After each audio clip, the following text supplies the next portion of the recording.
Hello everyone, I hope आप सब अच्छे होंगे और वीडियोस देख रहे होंगे।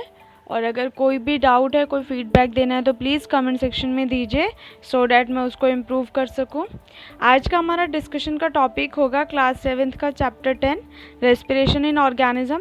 So as you all know कि हमने इसके 2 पार्ट्स पहले ही डिस्कस कर लिए हैं, respiration in humans and respiration in other animals पढ़ चुके हैं हम पहले। आज का जो हमारा वीडियो है वो होगा प्लांट्स के ऊपर कि प्लांट्स में कैसे रेस्पिरेशन होता है। एज़ वी ऑल नो कि प्लांट्स भी लिविंग ऑर्गेनिजम्स हैं, सो उन्हें भी एनर्जी चाहिए और एनर्जी हमें किससे मिलेगी?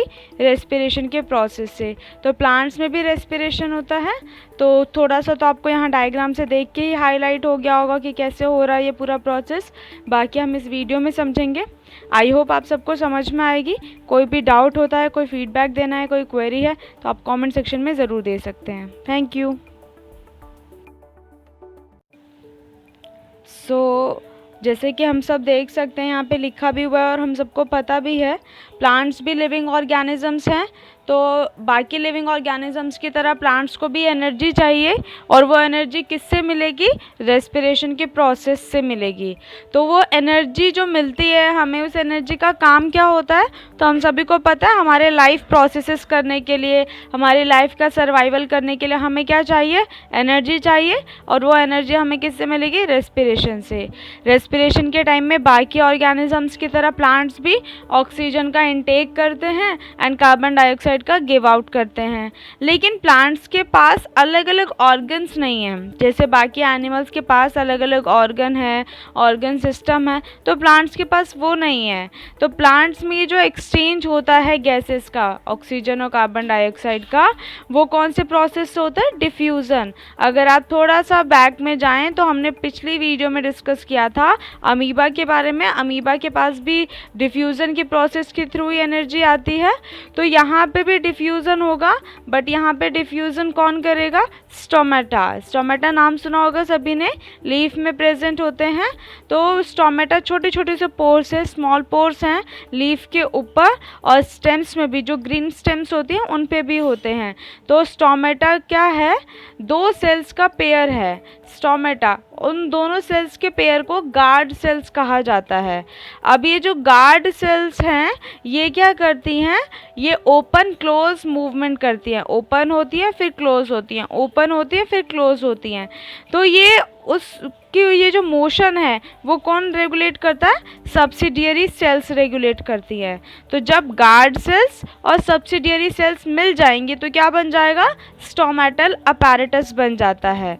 क्योंकि जो स्टोमेटा है वो ओपन क्लोज मूवमेंट करेगा सो डैट जो एयर है वो एंटर भी हो सके और एयर बाहर भी जा सके। जैसे हमारे लंग्स हैं, नीचे भी जाते हैं फिर ऊपर आते हैं ना, ये मूवमेंट चलती है, ऐसे स्टोमेटा में भी होगा। तो स्टोमेटल अपैरेटस किससे बनेगा?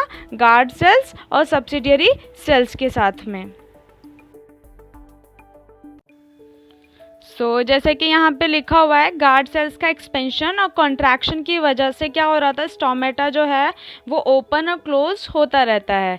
लेकिन अब बात आती है कि ये जो गार्ड सेल्स हैं वो एक्सपेंड और कॉन्ट्रैक्ट होती किसकी वजह से?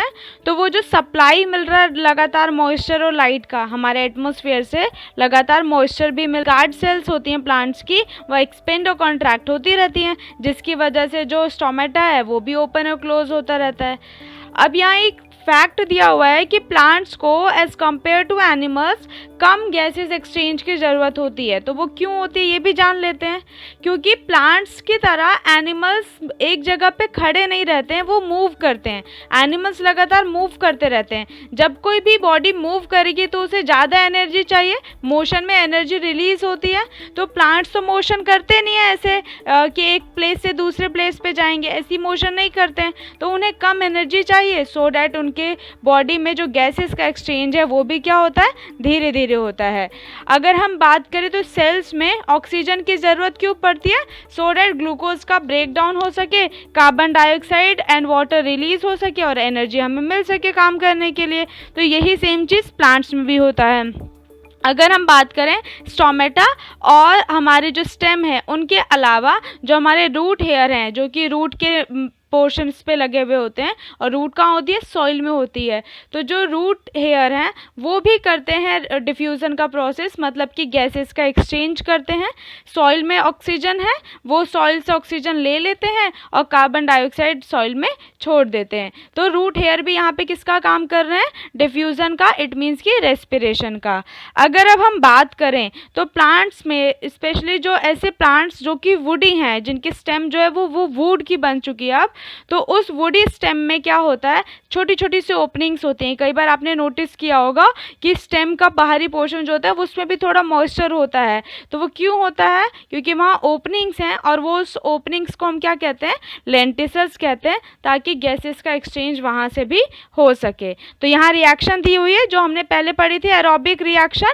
ग्लूकोज को ऑक्सीजन मिलेगा और क्या हो जाएगा, कार्बन डाइऑक्साइड और वाटर रिलीज हो जाएगा और एनर्जी काम करने के लिए मिल जाएगी। सो ये था आपका प्लांट्स के लिए एरोबिक रेस्पिरेशन, जिस तरीके से प्लांट्स रेस्पिरेशन करते हैं और रेस्पिरेशन से एनर्जी उनको रिलीज हो जाती है उनकी बॉडी में, सो डैट वो काम कर सकें। तो अब यहाँ पे आपको डायग्राम दिख रहा है, एक स्टोमेटल अपैरेटस है जिसमें स्टोमेटा दिखाए हुए हैं। अगर आप ध्यान से देखें, 2 गार्ड सेल्स दिखाई दे रही हैं आपको। स्टोमेटल अपैरेचर जहाँ है उसके साइड में 2 गार्ड सेल्स हैं जिसके लिए ऊपर लेबलिंग की हुई है। इसके बाद आउटर वॉल और इनर वॉल दी हुई है जिसमें वो क्लोज्ड है। ये बीच में ओपनिंग जो दिखाई दे रही है, इट मीन्स कि ये ओपन स्टोमेटा है। एपिडर्मल सेल्स बाहरी सेल्स होती हैं, और स्टोमेटल अपैरेचर मतलब कि वो जो बीच में स्पेस आया जहाँ से गैस का इनटेक और गिव आउट हो सकता है। तो ये स्टोमेटल अपैरेटस हो गया। अब अगर हम बात करें रेस्पिरेशन और फोटोसिंथेसिस, तो हम दोनों देख सकते हैं इस डायग्राम में। जो वाइट एरो है वो क्या दिखा रहा है, फोटोसिंथेसिस, और जो रेड एरो है वो रेड एरो रेस्पिरेशन दिखा रहा है। अब ध्यान से देखिए, रेस्पिरेशन के टाइम में ऑक्सीजन का इनटेक हुआ, ग्लूकोज पहले से लीफ में प्रेजेंट था, और क्या रिलीज हो गया वहाँ से, कार्बन डाइऑक्साइड और हीट एनर्जी। अब अगर हम बात करें फोटोसिंथेसिस की, तो फोटोसिंथेसिस के टाइम में क्या हुआ, लाइट एनर्जी मिल गई हमें, कार्बन डाइऑक्साइड मिल गया प्लांट्स को, और क्या रिलीज हो गया वहाँ से, ऑक्सीजन रिलीज हो गया, और कार्बन वो जो ग्लूकोज बना था हमारा वो लीफ में बन करके रिलीज हो गया। तो ये था रेस्पिरेशन और फोटोसिंथेसिस दोनों होते हैं प्लांट्स में, दोनों प्रोसेस को समझाते हुए एक छोटा सा डायग्राम। आई होप आप सबको समझ में आ गया होगा।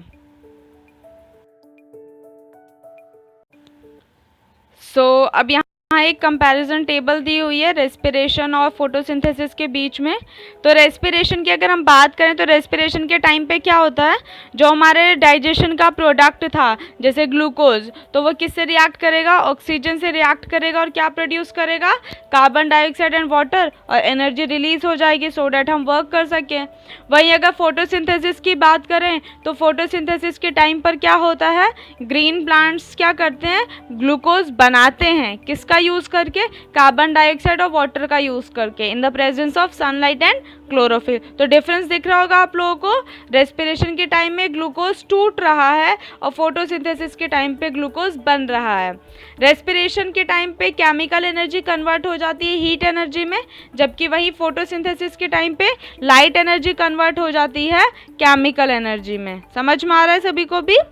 इसके बाद रेस्पिरेशन की अगर हम बात करें तो रेस्पिरेशन के टाइम में ऑक्सीजन अब्जॉर्ब हो रहा था और कार्बन डाइऑक्साइड रिलीज हो रही थी, बट फोटोसिंथेसिस के टाइम पे क्या होगा, कार्बन डाइऑक्साइड अब्जॉर्ब होगी और ऑक्सीजन रिलीज होगी, गिवन आउट हो जाता है ना।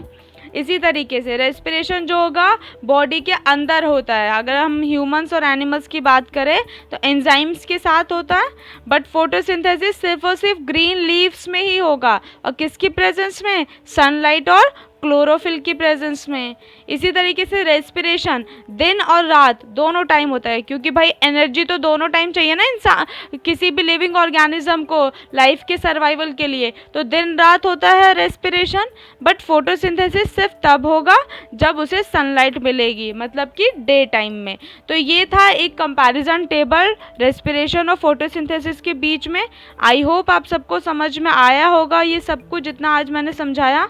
इन केस कोई डाउट है, कोई फीडबैक देना है तो ज़रूर दीजिए कमेंट सेक्शन में, सो डैट मैं आपके डाउट्स को, आपकी क्वेरीज को क्लियर कर सकूं। Thank you so much.